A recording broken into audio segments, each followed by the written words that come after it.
Praise the lord. ఈరోజు దేవుని వాగ్దానము, మనము మేలు చేయటయందు విసుకకయుందము, మనము అలేక మేలు చేసితిమేని తగిన కాలమందు పంట కోతుము. గలతీలకు రాసిన పత్రిక 6వ అధ్యాయము 9వ వచనము. సహోదరి సహోదరులారా, మనకు కష్టాలు లేదా విసుగు కలిగినప్పటికీ మనం మంచి చేయడంలో పట్టుదలతో ఉండాలని, ఎందుకంటే మనం చేసే మంచికి తగిన సమయంలో ప్రతిఫలం లభిస్తుందని ఈ వాక్యం తెలియజేస్తుంది. దేవుడు నోవాహుకు జలప్రలయం గురించి తెలియజేసి ఓడను నిర్మించమన్నాడు. నోవాహు దశాబ్దాల పాటు ప్రజల ఎగతాళి సహిస్తూ ఓడను నిర్మించాడు. అతడు విసుగలేదు, విశ్వాసంతో పనిచేశాడు. చివరకు అతని కుటుంబం రక్షించబడ్డారు. యోసేపు తన సహోదరుల చేత అన్యాయంగా అమ్మబడ్డాడు. తర్వాత ఖైదు జీవితాన్ని అనుభవించాడు. అయినప్పటికీ యోసేపు విసిగిపోలేదు. దేవుని పట్ల నమ్మకంగా ఉన్నాడు. చివరికి దేవుడు అతనిని ఐగుప్తు ప్రధానమంత్రిగా చేశాడు. ప్రియులారా, ఈ ఉదాహరణలు మనకు దేవుని సమయమే శ్రేష్టమని, ఓర్పుతో ఉంటే ఆయనే తగిన సమయంలో సమృద్ధి ఫలితాన్ని ఇస్తాడని స్పష్టంగా చూపిస్తున్నాయి. కాబట్టి విశ్వాసులమైన మనము విసుగు చెంది ఆగిపోకుండా విశ్వాసముతో ముందుకు సాగే వారముగా ఉండాలి. ఎందుకంటే ఈ లోకంలో మనము చేసే ప్రతి మేలుకు ఒక ఖచ్చితమైన బహుమానం మనకు తప్పక లభిస్తుంది. భక్తుడు ఈ విధంగా అంటున్నాడు, దేవుడు ప్రతివానికి వాని క్రియల చొప్పున ప్రతిఫలం ఇచ్చును. సత్క్రియను ఓపికగా చేయిచు మహిమను ఘనతను అక్షయతను వెతుకువారికి నిత్య జీవమునిచ్చును. అయితే భేదములు పుట్టించి సత్యమునకు లోబడక దుర్నీతికి లోబడి వారి మీదికి దేవుని ఉగ్రతయు రౌద్రమును వచ్చును అని. ప్రియులారా, మనుష్యులు నియమించు ప్రతి కట్టడకును ప్రభు నిమిత్తమై లోబడి ఉండుడి.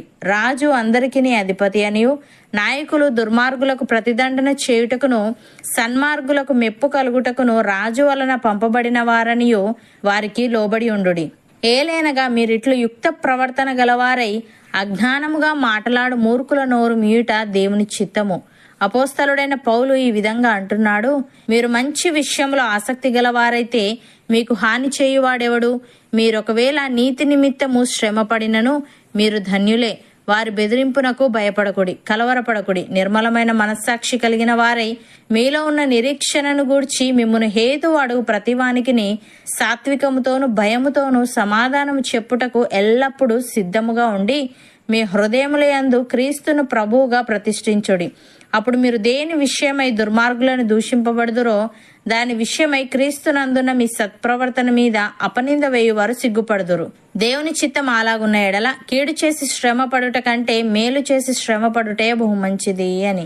సహోదరి సహోదరులారా, ప్రభు రాకడ వరకు ఓపిక కలిగి ఉండుడి. చూడుడి, వ్యవసాయకుడు తొలకరి వర్షమును కడవరి వర్షమును సమకూడు వరకు విలువైన భూఫలము నిమిత్తము ఓపికతో కాచుకొనుచు దాని కొరకు కనిపెట్టును గదా.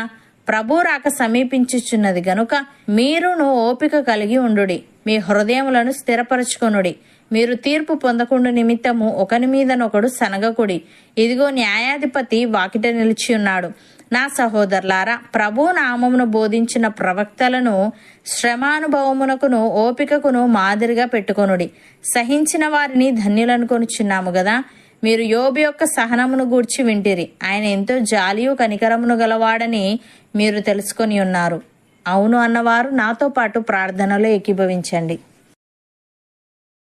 పరిశుద్ధుడా, ప్రేమగల తండ్రి, మేము మేలు చేయటందు విసుకకై ఉండాలని, మేము అలేక మేలు చేస్తే తగిన కాలమందు పంట కోతుమని నీవు తెలియజేశావు.